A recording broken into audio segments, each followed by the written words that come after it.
Cody Garbrandt was able to achieve every MMA fighter's dream, which is to become the UFC champion, and he was able to do this at just the young age of 25 years old. But with that, he's also had one of the biggest downfalls a UFC champion has ever seen. To start off Cody's journey in the UFC, he took on Marcus Brimage in 2015, where he was able to find a third round knockout against Brimage. He then went on to rack on a few wins and build up a 5-fight winning streak and was still undefeated, 10-0, before getting a title shot against Dominick Cruz. Now going into this fight, everyone was expecting Dominick Cruz to dominate. You know, he was nicknamed the Dominator, and there was a reason for that. He would always go to decision, but he would always dominate his opponents.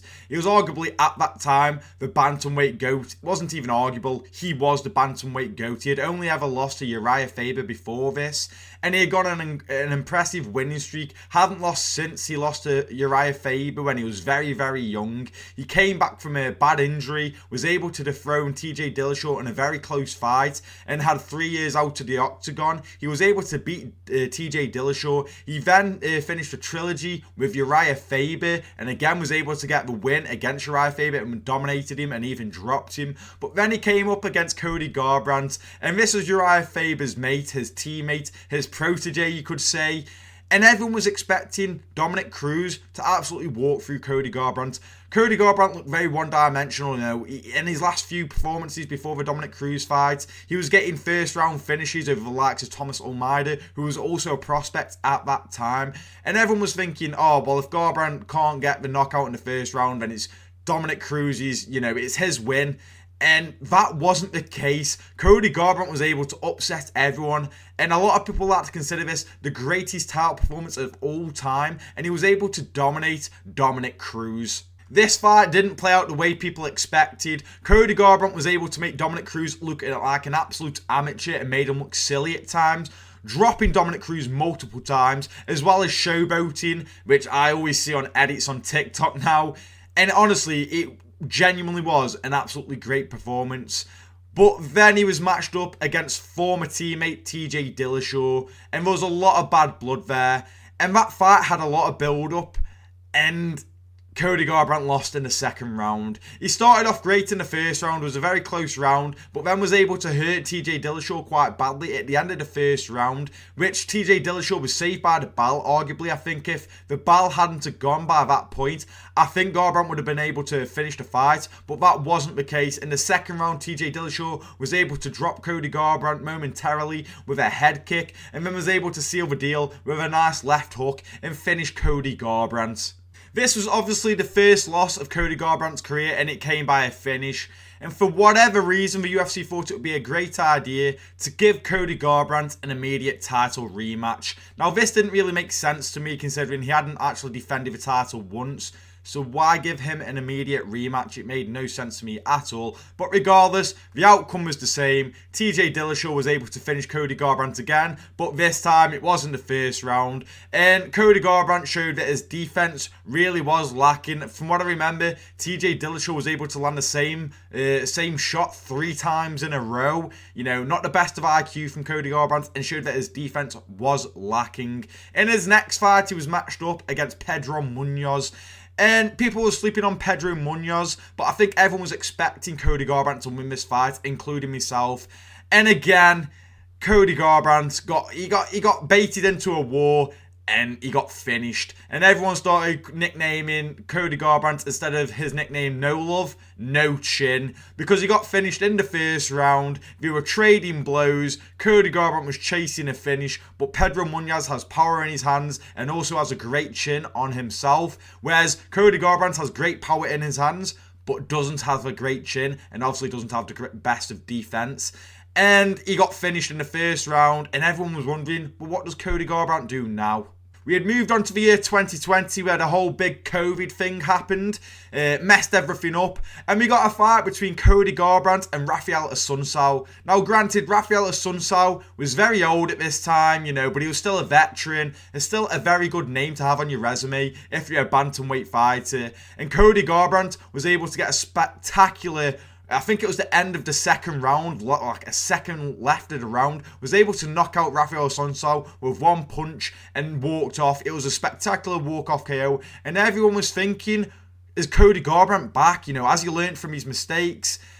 And then he was matched up against Rob Font, and Rob Font was able to absolutely dominate Cody Garbrandt. He had Cody Garbrandt on the back foot for 5 rounds, was jabbing his face off. Cody Garbrandt looked like he was very hesitant. He didn't really throw much. His cardio was a bit shit, which was kind of confusing. And he just got absolutely dominated, and it was a shame to see. Everyone thought Cody Garbrandt was going to be back. Maybe he got the momentum back on track after having that great win against Rafael Assunção, but Rob Font made sure that wasn't the case. So then what was next for Cody Garbrandt? After the loss to Rob Font, Cody Garbrandt changed his aim and wanted to win the title at Flyweight. Now, the champion at that time was Deiveson Figueiredo. There was a bit of back and forth on social media, and this fight was scheduled, and then the fight ended up getting cancelled, to which Cody Garbrandt took on Kai Kara-France instead. Now, going down to Flyweight was quite a bad weight cut. It isn't the best of moves when you're known for having a bad chin. If you move down in weight, it's only going to make your chin worse if it's a bad weight cut. And that was proven against Kai Kara-France, because Kai Kara-France was able to get the first round finish over Cody Garbrandt and ended his potential at becoming a Flyweight champion. After his first round loss to Kai Kara-France, Cody Garbrandt took all of 2022 off. He didn't fight once in that year, and he came back against 13-10 Trevin Jones. And in this fight, everyone knew that Cody Garbrandt was going to win. It was just, if Trevin Jones landed, Cody Garbrandt, would probably fold and get knocked out, because no one trusts Cody Garbrandt's chin at this point, and no one trusts his defense. But Cody Garbrandt played it very safe, was taking down Trevin Jones a lot. He got hit at one point. It did look a bit thingy, but he still managed to coast out and win a very boring decision.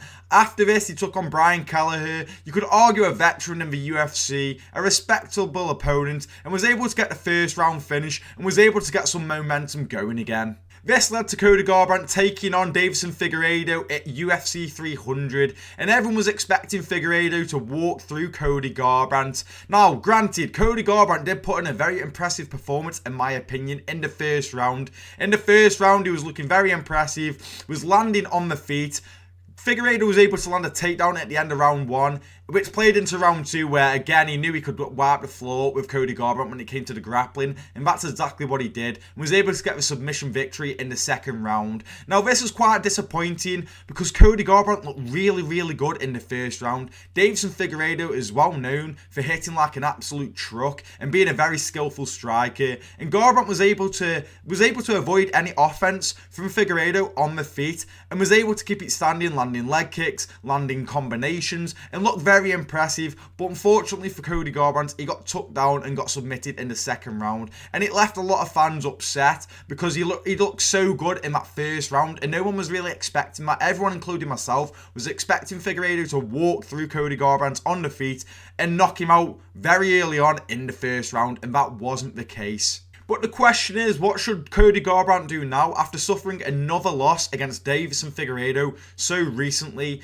In my opinion, I'd like to see him rematch Dominick Cruz. I think that fight makes a lot of sense right now, given both of the stages they're at in their career. Cody Garbrandt in a bit of limbo right now, doesn't know what he's going to be doing. And Dominick Cruz at the very end of his career, obviously the last time we saw him, he fought Chito Vera and got knocked out, and was looking quite good against Chito Vera before the knockout. I wouldn't mind this fight at all. Dominick Cruz doesn't really have, the threat of a knockout, nor does he have the threat of a submission victory, and I feel like that kind of plays in Cody Garbrandt's favour, and it's quite a 50-50 fight in my opinion. That's the fight I'd like to see next for Cody Garbrandt. But what fight do you think should be next for Cody Garbrandt? Do you think he should retire? Let me know in the comments. If you enjoyed the video, maybe consider leaving a like on the video, as it helps me out a great deal, and maybe even consider subscribing to my channel, where we talk about more MMA and boxing. Thank you for watching the video, and I'll see you in the next one.